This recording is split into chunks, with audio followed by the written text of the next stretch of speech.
Breaking news: British government apologizes to Peter Obi over illegal detention. So guys, we all know that there was this news flying around yesterday that Peter Obi was detained in the UK. It was really a fact, and you can see that the UK government is apologizing to Mr. Peter Obi for such an experience. Honestly, it was a humiliating experience. We all know that Peter Obi is a man that has been portrayed out there as, a man of character, a man of integrity, and all of a sudden he was being arrested and detained. You know what that means? That is enough to dent somebody's image. I'm so happy that the UK is now coming out to confirm that yes, this actually happened, but we are sorry. We are very, very sorry for what happened. That actually it was not supposed to happen, but we all know that it actually happened. So let me just read some of this information out for you to listen.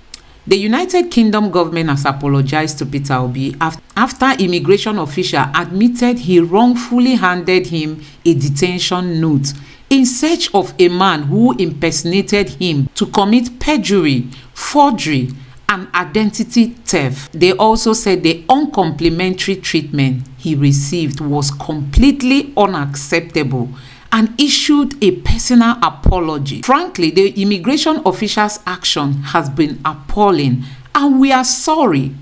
Immigration authorities apologized. So guys, you can hear it for yourself that Peter Obi is being tendered an apology letter, from the UK authorities. They are telling him that they are sorry that the immigration official that detained him did that it was not supposed to have happened.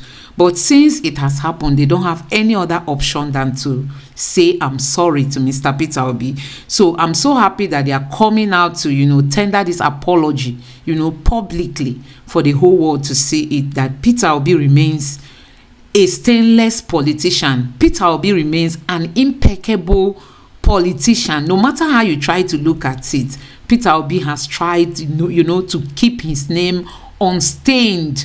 And I'm just hoping that, the bad people who are working so hard to dent him will not get him in any form. We all know how they released a false audio tape, and they said it was Peter Obi and Pastor Oyedepo. And, all these things are false. They are just looking for a way to dent this man's image. And, Peter Obi is just that man. In every situation, you see that he remains calm. He remains gentle. You see that peace in him. He doesn't come out to begin to fight unnecessarily like some of the people in the opposition party, the way they react to issues. Peter Obi is always calm. And, that is why Nigerians keep loving him every day. As in, we just keep loving this man, the way he has carried himself with so much respect. And you can see that is reflecting everywhere. The UK has also acknowledged Peter Obi to be a man of integrity. And that is why they are coming out now to say we are sorry for what we did. So guys, you have heard it for yourself that actually Peter Obi was detained in the UK, and today the UK government is saying, Peter Obi, we are very sorry for what our immigration officer did to you. It was not supposed to be. It was not supposed to have happened. But since it happened, we must say we are sorry. So guys, that is where we are today. I just hope that they will be able to fish out the person that is using Peter Obi's identity to commit crime. Honestly, we are living in a world that people do all sorts of things, and that is why we are being encouraged to ensure we protect our identity online and all that, because so many things are happening. This can happen to an ordinary Nigerian, and when this happens to somebody that is just a mere citizen, nobody will be there to vindicate the person. It's because Peter Obi has at least risen to a certain level. That is why he's known all over the world. So anywhere you mention his name, if you want to use his name to commit anything, it's easy to fish out such an activity. But if it's for an ordinary citizen of Nigeria, you know what that would have led to. There is no way you can vindicate yourself. How will you even tell them that you are not the one? So guys, we are just thankful to God that this apology is coming, and we are looking forward to our judiciary starting the hearing on the petitions that have been filed by Peter Obi and Atiku against INEC declaration of Bola Ahmed Tinubu as the president-elect. We are believing that our judiciary will stand up for the Nigerian people. We are believing that our judiciary will not take side. They will not stand with the politicians. Let them be on a neutral ground. And that is why they are seen as an independent body. We want that, their independency to come to play this time. We don't just want them to cite, politicians. And that's why people want these hearings to be concluded before the swearing in. Because once Bola Ahmed Tinubu is sworn in, my dear, it is not easy for somebody to sit on that seat and you will not dance to his tune. That is one thing we have to know. It is not easy. And we are just hoping that the hearings begin. And we are also believing that they are going to give that opportunity for it to be broadcasted live, as in so that everybody will see what is happening in the courtroom. So guys, that is where we are today on this issue. So guys, Chimamanda disagreed with people that say he's supporting Peter Obi because Peter Obi is an Igbo man. She made it openly, during an interview session. She said she got to know Mr. Peter Obi when Mr. Peter Obi came to their house. Suddenly, Mr. Peter Obi surprised them with a visit. After hearing that her father was the first professor of statistics in Nigeria and her mother was the first vice chancellor of the University of Nigeria. Not support Peter Obi because he's Igbo as I am. I'm a person who does not take positions lightly. And so while I very much admire Peter Obi, respect him, there are many other Igbo men who I admire and respect, and I would never vote for them for president because I just don't think they would make good presidents. And so my support for Peter Obi is actually rooted in real things. It's rooted in my faith in his ability. And actually, I got to know him, I got to know Peter Obi years ago when he came to pay homage to my parents because he had heard that my father was the first professor of statistics in Nigeria and that my mother had retired as the first female registrar of the University of Nigeria. And so this man just sort of arrived and said he wanted to pay homage. And I was very impressed by that because it showed me how much he values education. And then he becomes governor of Anambra State, and he takes Anambra State to #1 in education. And I remember being very impressed by the story of how he had given his personal phone number to all of the senior prefects in secondary schools in Anambra, which I think also showed me that he's interested in what ordinary people think. Right? You don't just want to hear from the administrators, you want to hear from the students about what's really happening. And his focus on insecurity, he really tackled kidnapping in Anambra. And I also remember that he really sort of clashed with the Anambra elite when he was tackling insecurity and kidnapping. And that showed me that he's quite decisive. He even has a bit of a stubborn streak. He's very focused on things. And so that's really why I support him. So this idea of sort of ethnicity is just really, again, I think it's a way of deflecting. Let's focus on what really matters.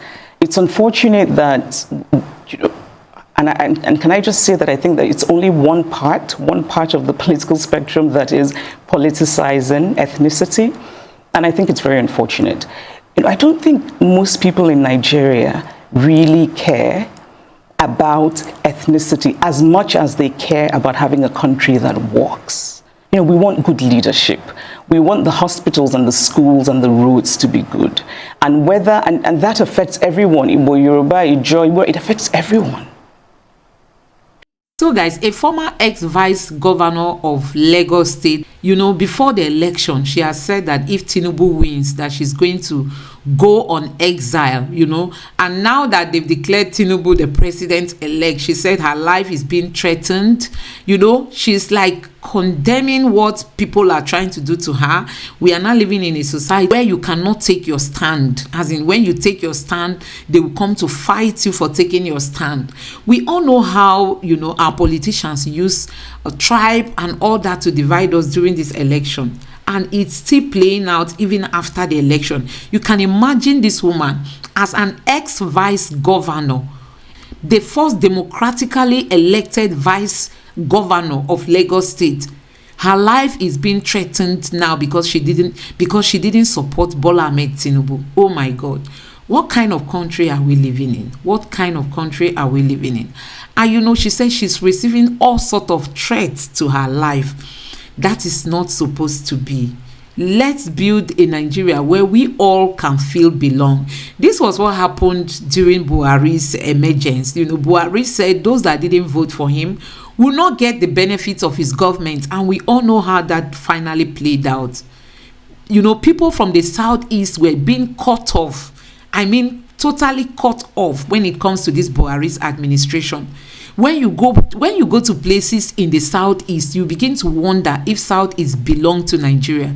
There is nothing happening in that section of the country. When I mean nothing, no project, nothing. They only use the Niger Bridge, which is like a political project. When they're about to come to power, they display the Niger Bridge. When they win power, they go and keep it. Whenever they want to vie for another position, they bring out the Niger Bridge. It's like just a project that is meant for a political show. That is what they are using it for. But I tell you, Buhari meant what he said. As in, till today, the southeasterners, just check, is it in appointments? Buhari just cut off the people from the southeast. They are not there in his cabinet. They are not there in the ministers that he elected. They are not there. Tell me the benefits that the southeasterners have gotten. And you can see that it appears Tinubu is also going to take that same direction, because people that didn't vote for him, they are in danger. As in, assuming the court allows him to stay as the president, people that didn't vote for him, oh my God. It's going to be an authoritarian era. But I just pray that God will help Nigeria. I just pray so. So guys, that is where we are today in Nigeria. You are a wet doll. So guys, Dino Melaye has come under fire by the PDP in Rivers State. They've come after Dino Melaye. He came out to lambast Wike, because Wike was like, don't give Dino Melaye the governorship ticket for Kogi State. Wike is against him emerging as the governorship candidate for Kogi State. And Dino Melaye is somebody that cannot hold back himself, as in he always wants to express himself. So he came out and lashed out at Wike. And you can see that the PDP in Rivers State are all rising up to fight for Wike. They are calling Dino Melaye a wet doll for attacking Wike. So guys, these are some of the things we see in Nigeria politics.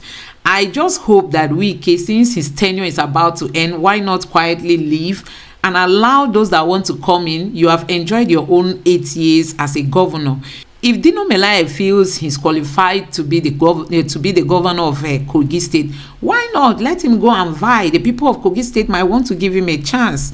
All they want is good leadership. Some people say, I know that some people call him a comedian. Yeah, you might be a comedian, and at the end of the day, you deliver dividends of democracy to the people. Is that not just what we are looking for? That is what we are looking for. So for me, I would have just advised Wike to just calmly leave office. Since Ayo, who is the chairman of PDP, has been sacked, now I think Wike should have his peace at this moment. As in, he shouldn't be having any tension anymore, or having quarrel with people anymore. I think he should just happily and calmly leave office come May 29th. I think that's when they are going to be doing all this swearing in.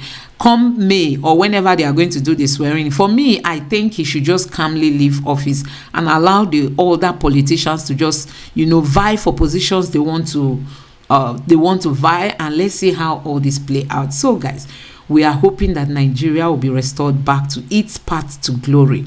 We are hoping that our judiciary will stand up for the masses. We are hoping that, our judges will not sell their conscience, as this petition hearing will soon begin. They've not given us dates, but we are just hoping that it won't take time any longer, because people want all these hearings to be concluded before the swearing in. We are just hoping that our judiciary will defend the people. So guys, you have heard it for yourself. Let me know what you think in the comment section below. Please don't forget to subscribe to my channel, give this video a like, turn on your notification bell for more uploads, and let me know what you think in the comment section below. Thank you.